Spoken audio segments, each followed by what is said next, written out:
¿Cuánto sabe usted de guerra espiritual? ¿Conoce usted cuáles son las estrategias más efectivas que emplea el enemigo mortal de nuestras almas para arruinar el ministerio de los líderes que quieren servir a Dios, frenar sus esfuerzos, quitarles el gozo y que no haya fruto? Hola, bienvenidos. Les saluda Jorge Oscar Sánchez y hoy vamos a ver un tema más en la serie titulada Conferencias para Ministros.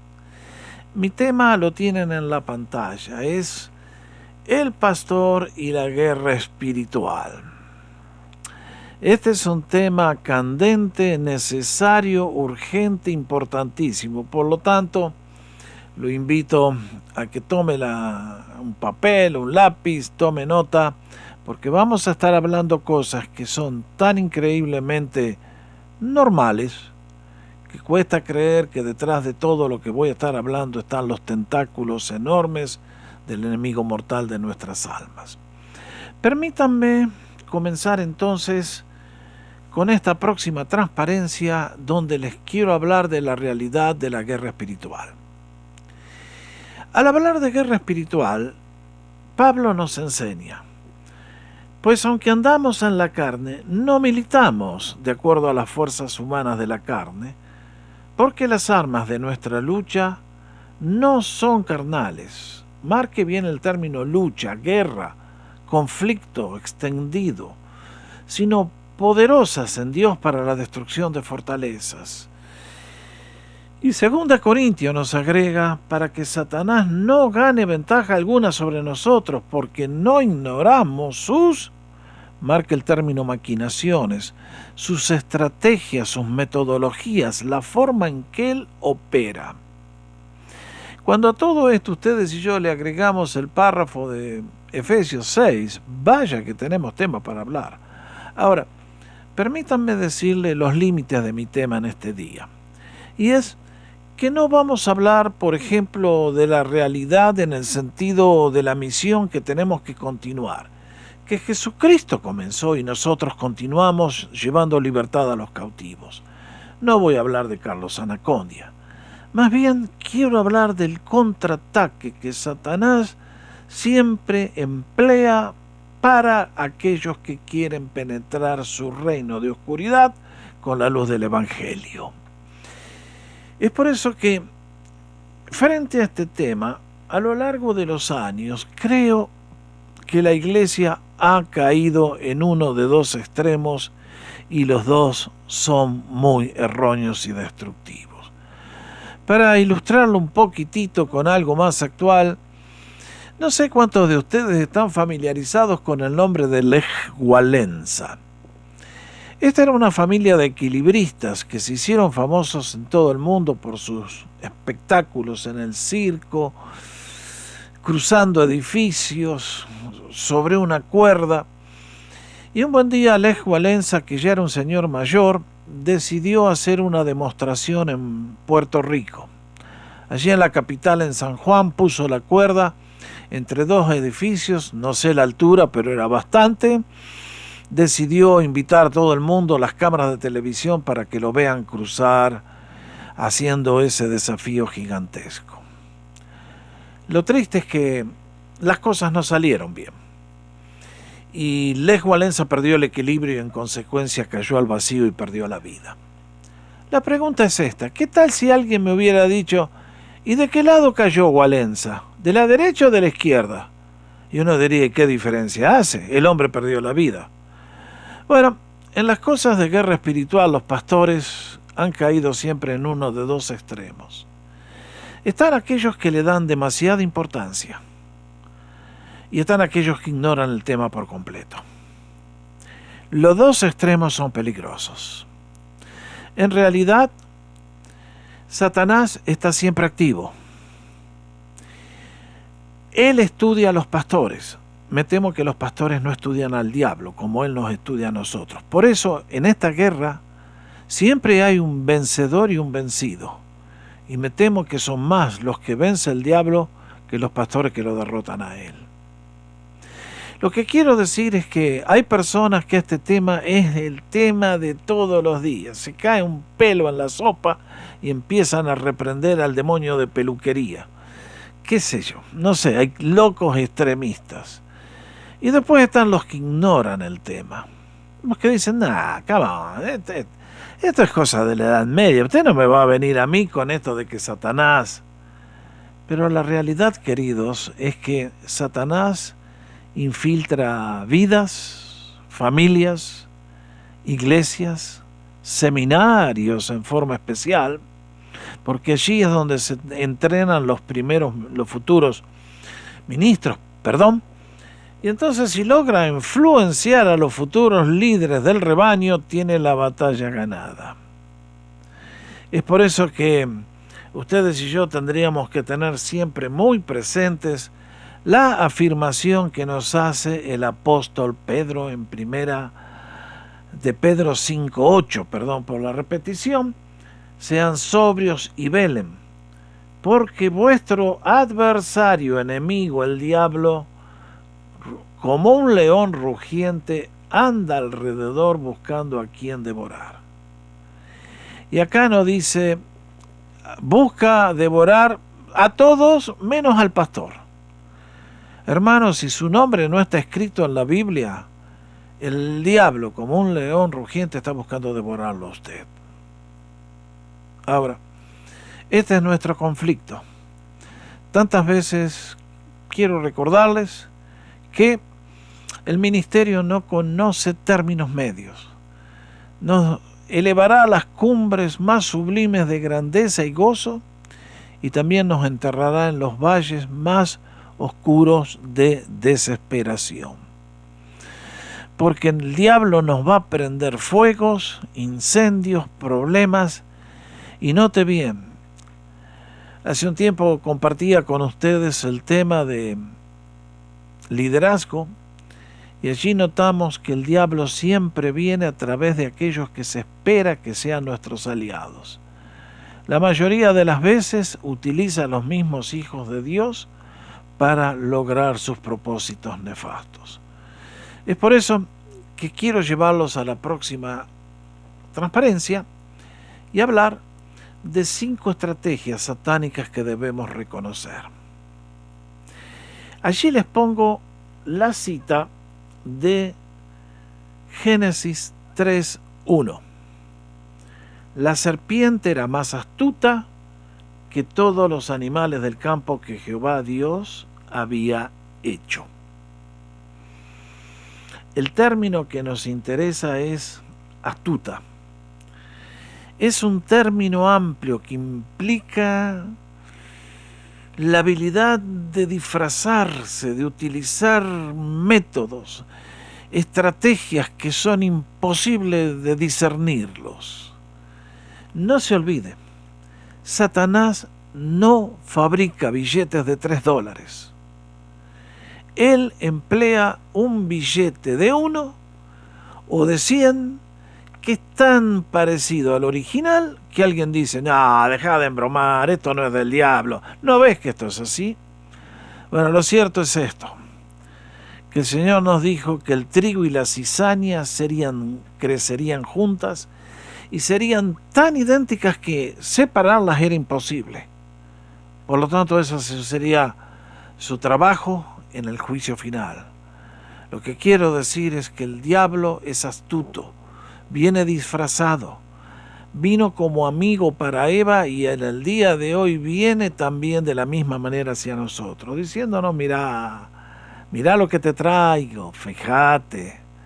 Y entonces, vamos a comenzar a delinear esas estrategias. La primera que quiero llamar vuestra atención es la imagen distorsionada que tenemos los seres humanos. Cuesta creer que detrás de esto está el tentáculo del enemigo, pero realmente es así. San Pablo dice en Romanos 12:3, digo pues por la gracia que me es dada, a cada cual que está entre ustedes, que no tenga más alto concepto de sí del que debe de tener, sino que piense de sí con prudencia, con equilibrio, con cordura, conforme a la medida de fe que Dios repartió a cada uno. Y más adelante en el mismo capítulo agrega, no sean sabios en su propia opinión. Bueno, mis hermanos, acá hay un tema muy delicado. Ustedes y yo somos creación de Dios. Dios nos ha hecho quienes somos. Nos ha dado este cuerpo, este cerebro, dones espirituales, capacidades. Y el día que nacemos de nuevo, nos da también el poder del Espíritu Santo para que podamos completar la misión que Él ha comenzado. Ahora, Pablo nos dice en este capítulo 12 de Romanos, renueven su mente y operen en base a la fe que Dios les ha dado. Mis hermanos, acá hay una lección vital. Dios quiere que tú y yo aprendamos a vivir la vida de acuerdo a como Cristo la vive. A que se cumpla en nuestra existencia lo que se hace en el cielo.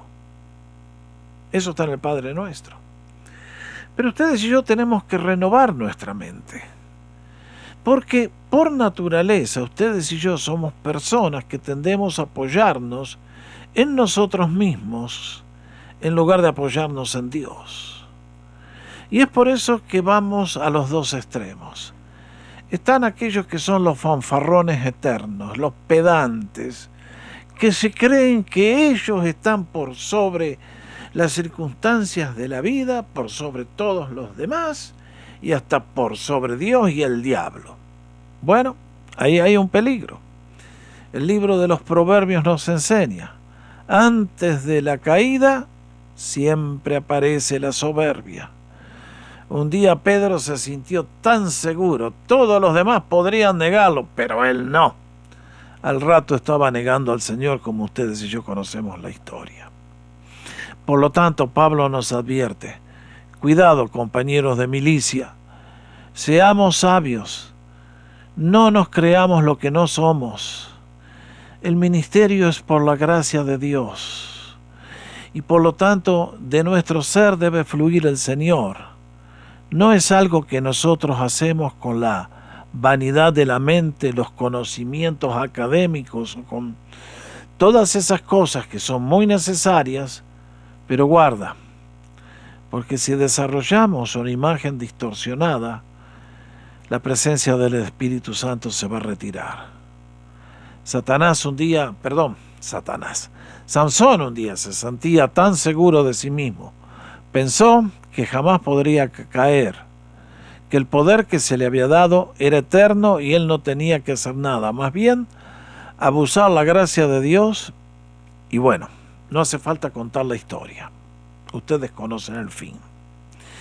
Pero el otro extremo creo que también es peligroso, y es que mientras hay personas que son fanfarrones eternos y operan en base a la carne y al mundo y a las cosas de esta tierra, están aquellos que son terriblemente inseguros, apocados, sin iniciativas, que viven diciendo, ay no, yo no, al igual que Jeremías, que no quiso aceptar el llamado porque dijo que era joven, o Moisés, que dijo, no, yo soy tartamudo. Bueno, miren, el diablo siempre gana con un fanfarrón y también gana con un inseguro. Es por eso que si usted padece del complejo de inseguridad, quiero recordarle que si Dios lo llamó a usted, es porque Dios tiene un propósito eterno para su vida, que Él no comete errores, que todo el ministerio está basado en la gracia y en la misericordia de Dios, y que por lo tanto usted debe recordar que en la guerra espiritual usted debe confrontar a las huestes malignas orando en voz alta, recordándole primero que usted es creación de Dios. Usted no es un accidente biológico. Usted ha venido a este mundo con un propósito por el cual Dios lo ha enviado y es su propósito que usted le sirva. Segundo, Cristo murió por usted. Si eso que le dije anterior no es suficiente, Recuerde que el amor de Dios es tan grande que aun si usted hubiera sido el único pecador, Cristo hubiera muerto por usted, porque tanto le ama. Tercero, que el Espíritu Santo habita en nosotros. Por lo tanto, Cristo vive en nosotros y Él es el que nos invita a una vida completamente diferente a todo lo que el mundo conoce. Ese es el desafío que encuentro en los evangelios. Marcos capítulo 8 tiene una historia interesante cuando el Señor les dice, cuídense de la levadura ahí, de Herodes y los fariseos. Y los discípulos pensaron que el Señor los estaba reprendiendo porque no habían traído pan. Y el Señor les tiene que decir, pero ustedes, ¿qué pasa? ¿No entendieron las lecciones que yo les enseñé? ¿No entendieron que después del milagro de alimentación de los 5.000 sobraron 12 canastas y después de los 4.000, 7? Queridos, yo los estoy llamando a un estilo de vida diferente, transformado. Es por eso que ustedes tienen que renovar la mente y obrar en cuanto al nivel de fe que Dios te ha concedido. Por lo tanto, si quieres tener más fe, te recomiendo sinceramente, lee los evangelios, medítalos, porque Dios te llama a ti y a mí a vivir en otro nivel que el ser humano habitualmente no conoce. Todo el que no vive a la altura de lo que Dios nos ofrece está viviendo un engaño. Y es por eso que aquí el apóstol Pablo nos dice, piense de sí con cordura. Quiero darle 3 consejos para vencer el complejo de langosta. Eso fue lo que le pasó a los espías que fueron a conocer la tierra prometida. ¿Se acuerda? Vieron gigantes y se olvidaron que Dios era más grande que todos los gigantes. Vinieron diciendo, soy langosta. Qué manera de deshonrar al Señor. Eso no es humildad. Eso es falta de fe. Y por lo tanto, le quiero dar 3 consejos. Primero, conócete a ti mismo. Conócete a ti mismo. Tú eres un individuo especial. No hay otro como tú, ni antes, ni va a haber después. Nadie tiene tu ADN ni tus huellas digitales. Ahora, déjenme decirles algo. Aquí hay un desafío. Yo cuando era joven y entré al seminario, pensé, yo voy a ser estudiante brillante en todas las materias. Bueno, miren, yo no soy bueno para matemáticas, no soy bueno para arquitectura, no soy bueno para deportes, pero creo que Dios me trajo para que le sirva a Él. Pero al entrar al colegio pensé que sería excelente en todas las materias. Bueno, con tristeza tuve que venir a descubrir que hay materias que me encantan y me apasionan. Predicación, ahí es donde siempre saqué las mejores notas. Pero idiomas originales, sobre todo el hebreo. Si a mí me ofrecieran enseñar un curso de hebreo, ni por $1.000.000 agarro. Porque lo encontré muy árido. Encontré que era como masticar lana para mí. En cambio había otros estudiantes que volaban y brillaban. Y uno dice, gracias Señor, porque a cada uno nos has dado capacidades diferentes. Y yo te digo, hermano, amigo, hermana, conoce qué dones te ha dado el Señor. Segundo consejo que les doy es, acéptate a ti mismo.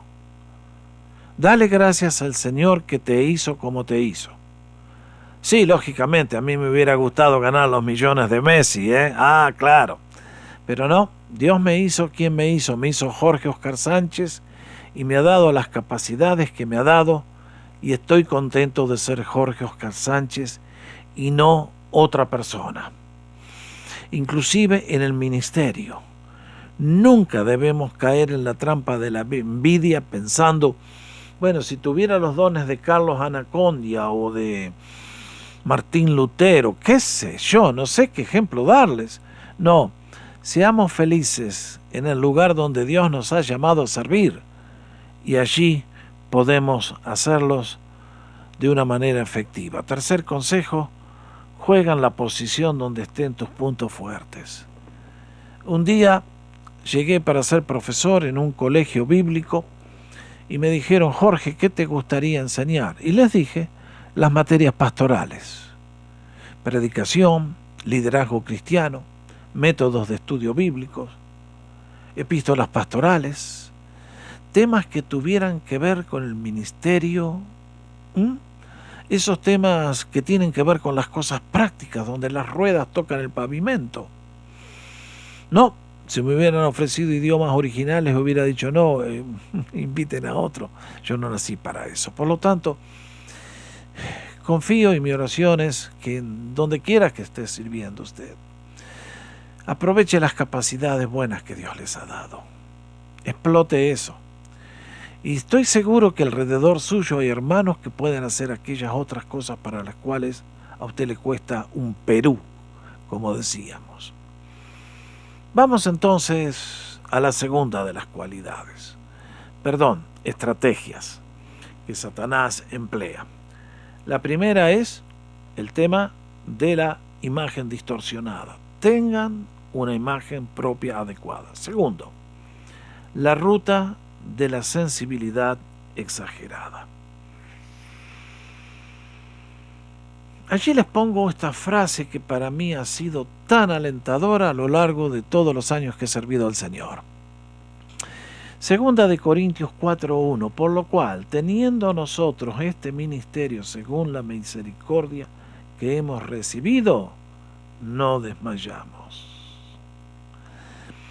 Al hablar de la sensibilidad exagerada, tengo que reconocer que todo líder que sirva a Dios va a ser atacado, va a ser acusado falsamente, le van a atribuir motivos espurios, tantas cosas. Uno de los peligros más grandes que tantas veces desalientan a los ministros es la crítica despiadada. Los hermanos que ven todo mal y piensan que está todo mal y que usted, es un sepulcro blanqueado, como mínimo. Es triste pensar que aquellos que reciben el Evangelio no aprecian mejor a aquellos que les sirven. Nosotros con Francis iniciamos la primera iglesia hispana en la ciudad de Vancouver. Nadie nos llamó, nadie nos pidió que lo hagamos. Empezamos a ganar hispanos al testificar y de a poquito se tuvo que formar un grupo de estudio bíblico que fue creciendo y llegó a ser el comienzo de una iglesia que dejamos plantada, que sigue hasta el día de hoy, una segunda iglesia en otra zona de la ciudad y hasta una tercera iglesia que estaba empezando en el norte de Estados Unidos. A lo largo de todos esos años, ¿creen que hubo una sola persona que vino a decirnos, Jorge, Francis, qué lindo lo que están haciendo, los felicito, sigan adelante y que el Señor les bendiga? Nunca, ni uno en 20 años. Me refiero a personas que venían del sur, del continente, diciendo, yo allá era el pastor de una mega iglesia y esto tan chiquitito. Bueno, quiero decirles que ustedes y yo no deberíamos pertenecer al club de los acusadores. Esa es la tarea que el enemigo le da a los que le sirven. Por el contrario, usted y yo tenemos que tomar la crítica y hacer algo con ella. Hay dos maneras de manejarla. Confío que usted se apoye mucho en su esposa, en sus hijos, que tenga amigos cercanos que lo conocen y que cuando le tiran una acusación usted pueda decirle, che, lo que están diciendo es cierto. Vos que, a ver, ¿qué pensamos de todo esto que están diciendo? Si usted está cometiendo errores, bueno, hay que corregirlo. Gracias por las críticas. Nos ayudan a estar en el centro de la voluntad de Dios. Ahora, ¿qué pasa cuando la crítica no es cierta, que es nada más que una acusación falsa? Bueno, la ignora. Es la mejor manera. O confronta al que está soltando la mentira y habla con él y le pide una explicación. Pero no se deje ganar por el resentimiento. No deje que esa flecha se clave en su cuerpo, se infecte y llegue a ser una herida con la cual Satanás le roba todo el poder. Por lo tanto, esta es una segunda estrategia por la cual tantas personas se detienen, paran y abandonan. Yo leo el libro de Números y pobrecito Moisés tuvo que soportar críticas despiadadas, inclusive de su propia hermanita María, Miriam, no sé cómo se llama según la versión que tenga usted, Aarón, y rebeliones de todo tipo, acusándolo de cualquier cosa. Menos mal que Moisés era el hombre más manso y Dios salió en su defensa. Pero ustedes y yo nos va a pasar lo mismo.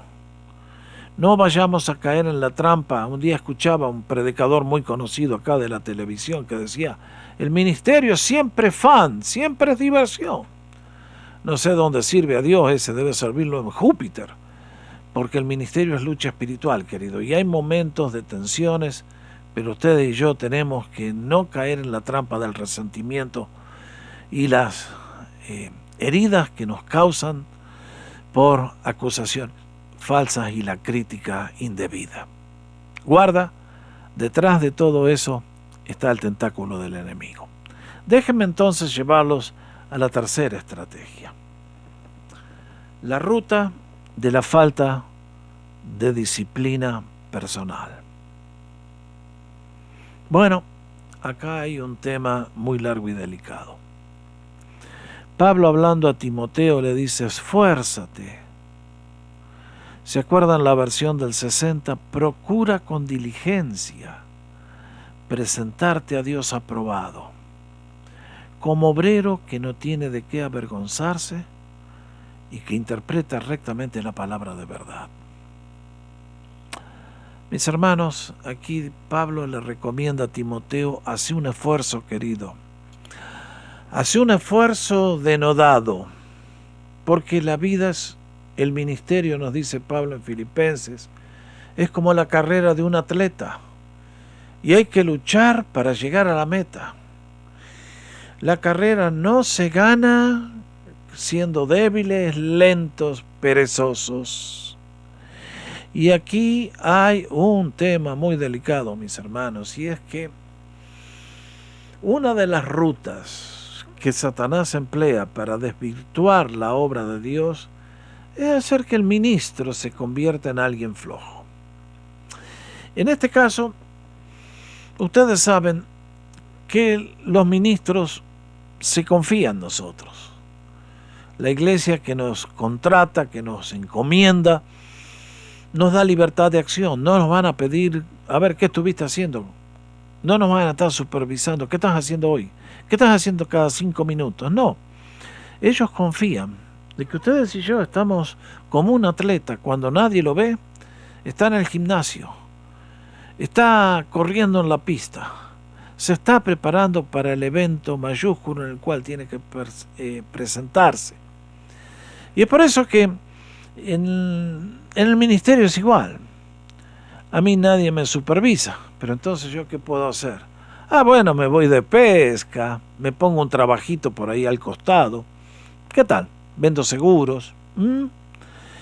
Y lo cierto es esto, que la semana vuela muy rápido y el domingo llega muy rápido, y en la guerra espiritual que estamos, ustedes y yo, vamos a subir al púlpito preparados y la gente se va a dar cuenta, o vamos a subir sin preparación y la gente también se va a dar cuenta. Si hay algo que doy gracias al Señor, es que las 2 iglesias que tuve el privilegio de pastorear, nunca tuve un cobre. Las 2 las levantamos simplemente con el poder de la exposición bíblica y demostrando que somos gentes que cuando nadie nos ve, estamos estudiando, trabajando para servir un plato de comida que valga la pena disfrutar. Si usted me dice a mí: hoy su mensaje es brillante, a mí no me interesa que me digan eso. Pero sí me interesa que me digan: pastor, se nota que usted estudia. A eso sí te la acepto gustoso, porque es la realidad. Detrás de cada uno de mis temas, como promedio, hay 100 páginas leídas. Y uno dice: bueno, todo eso necesita disciplina. Guarda con comenzar el día y ponerse 3 horas a leer el diario, en la internet o como sea. Y después hay que salir a visitar cuidado, hay lugares que son sagrados. Yo inclusive creo, no sé si les conté en otro video, que con este asunto, los sábados yo no salgo a hacer visitaciones personales, no hay reuniones en mi iglesia, no invito gente a venir a comer a casa, no acepto invitaciones a ir a cumpleaños o comer a casa de otros hermanos. ¿Por qué? Y bueno, porque el domingo no podés estar mirando televisión hasta las 3 de la mañana y después creer que te vas a despertar lleno del Espíritu Santo. No, de ninguna manera. Por lo tanto, guarda con la ruta de la flojera. Guarda con la ruta de, Pablo decía, golpeo mi cuerpo y lo someto en servidumbre, no sea que habiendo yo sido heraldo para otros, yo mismo quede descalificado. El diablo descalifica a muchos pastores por el tema de la falta de disciplina. Daniel oraba 3 veces por día. Y yo digo, ¿cómo hacías, Daniel, para tener hábitos tan firmes? Y 3 veces al día, en medio de los trabajos que tenías, encontrabas tiempos para estar con tu Señor. Notable realmente. Vamos a una cuarta estrategia. La ruta de la arrogancia del intelecto. La ruta de la arrogancia del intelecto.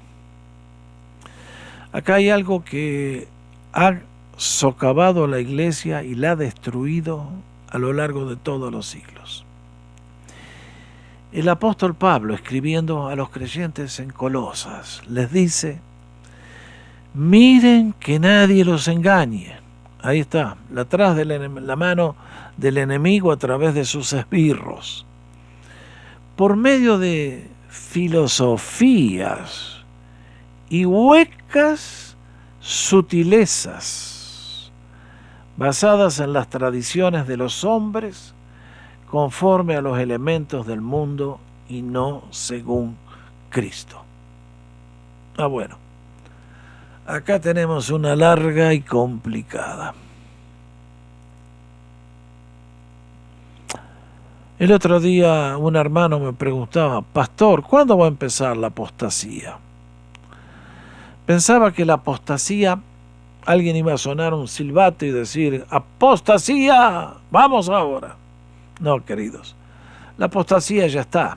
Yo creo que siempre estuvo, pero se va a intensificar en los últimos tiempos, no me cabe la menor duda. Así habla Pablo. No va a venir el Señor sin que antes venga la apostasía. Ahora, en el día de hoy, hace un tiempo, leí una estadística que hizo George Barna, que es un investigador de aquí de Estados Unidos, y llegó a la conclusión que en Estados Unidos hay 330.000 iglesias evangélicas. Y de ellas, solamente un 10% predica el Evangelio, predica a Cristo. Y ustedes van a decir, ¿cómo es posible? Bueno, ahí está. La arrogancia del intelecto, de creernos más sabios que la Biblia, de creernos más sabios que el plan de Dios. Cuando Pablo llegó a Corinto, había tenido una mala experiencia antes en Atenas, y entonces les dijo: miren, corintios, yo cuando vine acá no vine con filosofía griega, razonamientos, discusiones, más bien vine acá en temor y temblor para que vuestra fe estuviera basada en el poder de Dios, no en la inteligencia de los hombres. La iglesia no ha aprendido de nada de todo eso. En la Edad Media, la iglesia fue infiltrada totalmente durante siglos, hasta que finalmente tuvo que aparecer Lutero y proclamar la nueva verdad. Volver al origen de nuestra fe. En el día de hoy estamos en un punto en la historia donde necesitamos una nueva reforma protestante. A mí no me gusta ponerle el dedo a nadie, pero a veces hay que tener cuidado, mis queridos hermanos. Yo jamás voy a criticar a otros ministros, pero tengo que aprender de los errores que cometieron. Aquí en Los Ángeles, donde vivimos, años atrás, unos 40 años atrás, se inauguró este ministerio que les muestro allí en la pantalla, la Catedral de Cristal. En sus comienzos este fue un ministerio inspirador, pero luego algo pasó. El pastor de esta iglesia estaba convencido de su propia infalibilidad y él afirmaba que traía una nueva reforma protestante, la reforma de la imagen propia. Publicó sus doctrinas y enseñaba que el pecado humano no es algo malo, negativo y destructivo, es falta de imagen personal.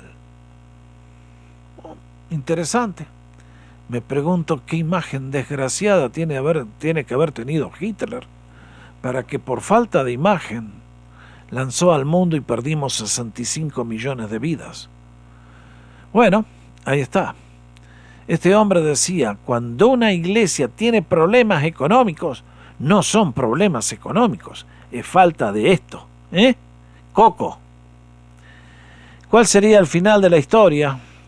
Que este ministerio que levantó edificios notables como los que ven en la foto, terminaron 60 millones en deuda, tuvieron que declarar bancarrota y el juez ordenó que la iglesia, todas esas instalaciones que ven, sean vendidas a la Iglesia Católica Romana. Lo que se juntó con dinero del pueblo de Dios fue a parar a manos, no voy a decir más nada. Ahí está el peligro. Nosotros en el día de hoy estamos bombardeados por tantas ideas que el diablo inventa, que la doctrina de la evolución, que el liberalismo teológico, que no podemos creer en milagros. ¿A quién se le ocurre en esta sociedad científica creer en milagros? Bueno, si no cree en milagros, espero que nunca llegue el día que necesite uno, porque se va a ir a la tumba si no tiene fe en el poder de Dios. En el día de hoy, el orgullo del intelecto está por todas partes, con miles de doctrinas, de hombres que no conocen a Dios. Y quiero advertirlos de una que es muy, muy pesada, la doctrina de que la salvación se pierde. Si usted tiene un pastor que enseña eso, escape de esa iglesia. La salvación es un regalo de la gracia de Dios para ustedes y para mí, no de acuerdo a los méritos que tú y yo podamos haber acumulado por nuestro servicio para Él o nuestros dones. Si alguien cree que la salvación se pierde, es un católico romano. Lo siento mucho. No hay otra explicación. Eso es restarle a la obra de Cristo en la cruz, y yo leo justificados pues por la fe. Y se acabó. Es Dios quien me justifica. Yo demuestro mi salvación por mi conducta, pero no soy salvo por mis buenas obras. Es por eso que en estos días que tantas corrientes del pensamiento abundan, puse la foto allí en la transparencia de Martín Lutero.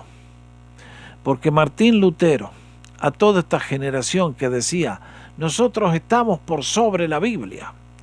La Biblia depende de cómo la interpreta el Papa, los cardenales, los obispos, los arzobispos.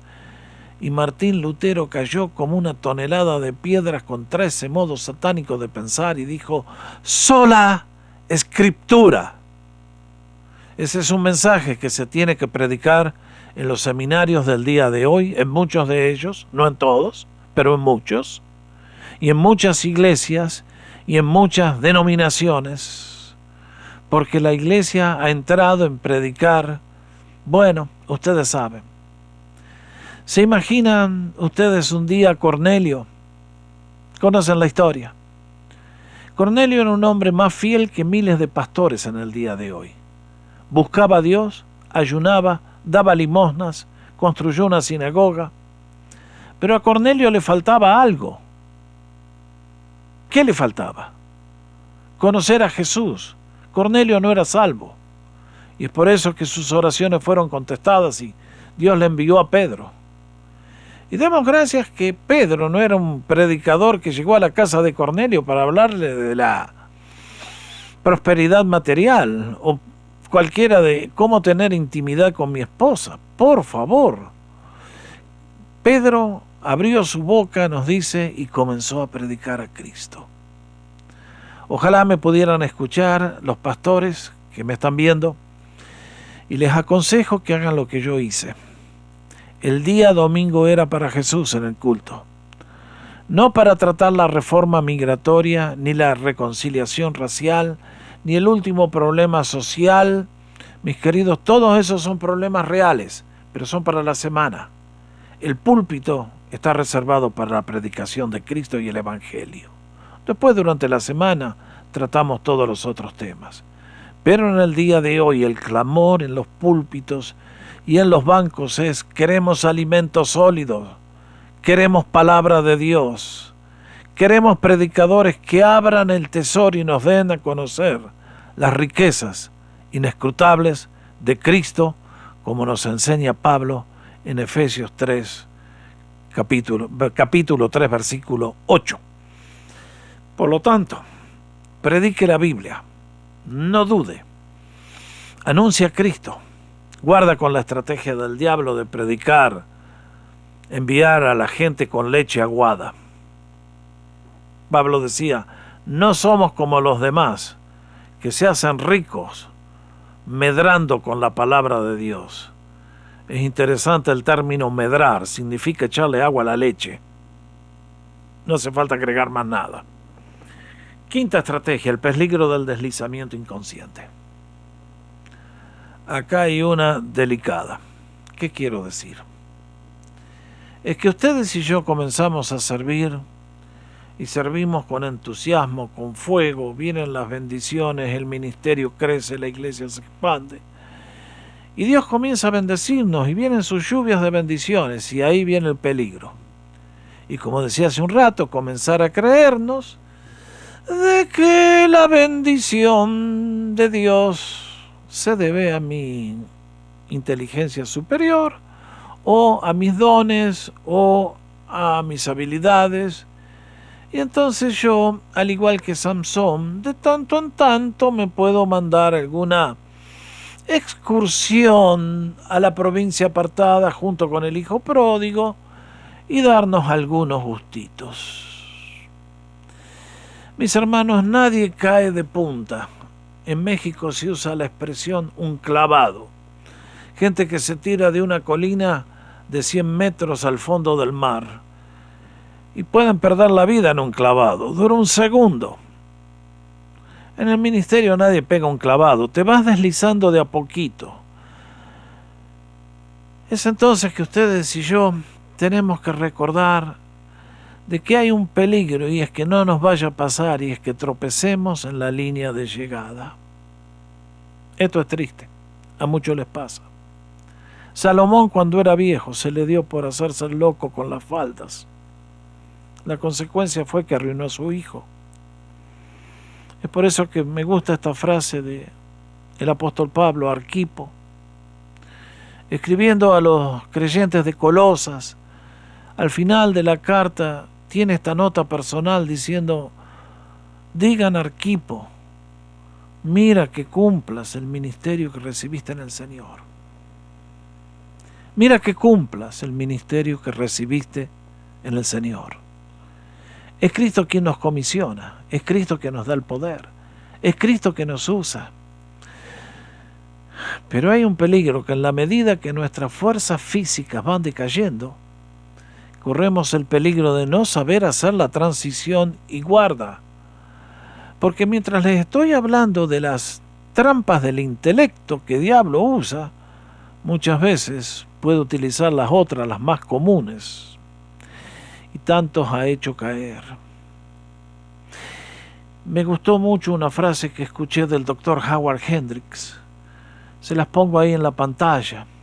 El doctor Hendricks fue profesor distinguido por décadas del seminario de Dallas, y un día, escuchando su predicación, dice: Cuanto más envejecemos, tanto más desciende nuestro concepto del pecado. Tenía razón. Cuanto más viejos nos ponemos, pensamos, bueno, yo ya soy un erudito y yo ya soy una persona exitosa, por lo tanto tengo autoridad para hablar. Y cuidado, mis hermanos. En la vejez vienen ciertos pecados que son peculiares a la vejez. Las ansias de poder, las ansias de prestigio, tantas cosas que son fruto de la carne y que remueven el poder de Dios de nuestra vida. Bueno, estas son las 5 estrategias de Satanás. Las conocía. Yo le invito a repasar este tema. Yo ahora voy a concluir, pero la invitación es: vuelva a escuchar este tema. Si no ha tomado nota, preste atención. ¿Está Satanás ganándole la batalla a usted por la imagen propia distorsionada? ¿Le está ganando la batalla por culpa de los resentimientos? ¿Le está ganando por la falta de disciplina personal? ¿Le está ganando por los pecados del intelecto? Mis hermanos, el diablo es un astuto. Sabe qué carnada bajarnos a cada uno. Él sí que sabe pescar. A las truchas les baja carnada para trucha y a los salmones carnada para salmones. Es por eso que él, como un león rugiente, anda buscando a quien devorar. Vuelvo a reiterar lo que dije antes. Muchos pastores ignoran al diablo, pero el diablo no ignora a los pastores. Los tiene muy en cuenta y busca desequilibrarlos, frenarlos, arruinar su ministerio. Es mi oración al dar este tema que usted comprenda y distinga las estrategias con las cuales Satanás le viene.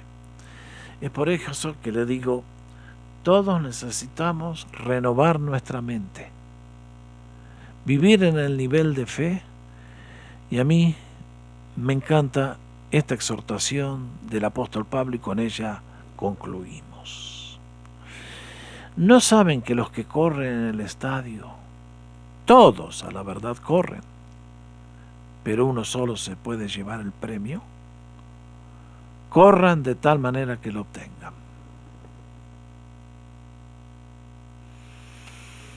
Mis hermanos, Satanás ataca, pero tenemos la posibilidad de la victoria. Satanás busca destruirnos, podemos derrotarle en el nombre del Señor. Podemos vencer sobre circunstancias adversas, sobre hombres y mujeres despiadados, sobre tantas cosas que nos vienen a robar el poder y el gozo. Con todo, ustedes y yo bien podemos acabar la carrera y con los brazos en alto cruzar la línea victoriosamente y decir con el apóstol Pablo: he acabado la carrera, he guardado la fe. Por lo demás me espera la corona de justicia que dará el Señor a todos los que le aman y le sirven y esperan su venida. Pablo miró hacia atrás y dijo: acabé la carrera. Qué lindo. No tropezó en la línea de llegada. Hasta el último minuto sirvió al Señor. Y con qué espíritu fervoroso, a pesar de las limitaciones de la edad. Esa segunda carta de Timoteo, un testimonio de su legado, y es el testamento de su vitalidad. Dice: he acabado la carrera, he guardado la fe.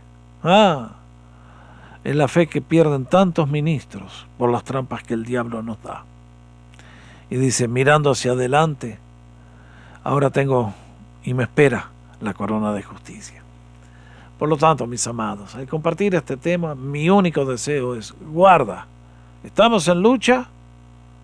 Hay estrategias engañosas, pero ustedes y yo, por el poder de la Biblia y el Espíritu Santo y la gracia de Dios, podemos triunfar y levantar ministerios que honren el nombre del Señor hasta el último día.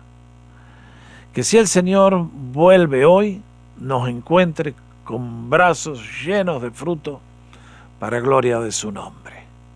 Esa es mi oración por todos ustedes. Que el Señor les bendiga, renueve vuestra fortaleza, les dé gozo en la labor, les dé abundancia de fruto y que un día recibamos de sus manos las palabras de aprobación y la corona eterna que dará a sus servidores fieles. Por lo tanto, gracias una vez más por escuchar, que el Señor les bendiga y vamos a orar. Padre, gracias por tu palabra que nos alumbra el camino en una noche muy oscura, en medio de un bosque cargado de enemigos que buscan derrotarnos, derrocarnos, arruinarnos. Te damos gracias que tu palabra es una antorcha brillante, nos indicas el camino al puerto de destino, nos llevas de la mano, nos bendices y por eso, Señor, quiero pedirte que toda persona que llegue a ver este video, este tema lo lleven al corazón y que en su vida, en su hogar, en todo lo que haga, puedan tener el gozo de tu aprobación y presentar frutos gloriosos para ti. Gracias una vez más por tu palabra. Te alabamos, te bendecimos, en el nombre de Cristo Jesús, a quien sea gloria por siempre jamás. Y el pueblo de Dios dice: amén. Que el Señor les bendiga a todos. La próxima semana vamos a subir un nuevo tema en esta serie. Y si usted llega a ver este tema en el futuro, recuerde que va a estar la serie completa en nuestro sitio. Y si esto le resulta de bendición, pásele el sitio a otros para que otros creyentes también reciban la bendición que usted ha tenido hoy. Que el Señor les bendiga a todos. Les amamos. En el nombre de Cristo, que el Señor les bendiga muchísimo. Hasta la próxima.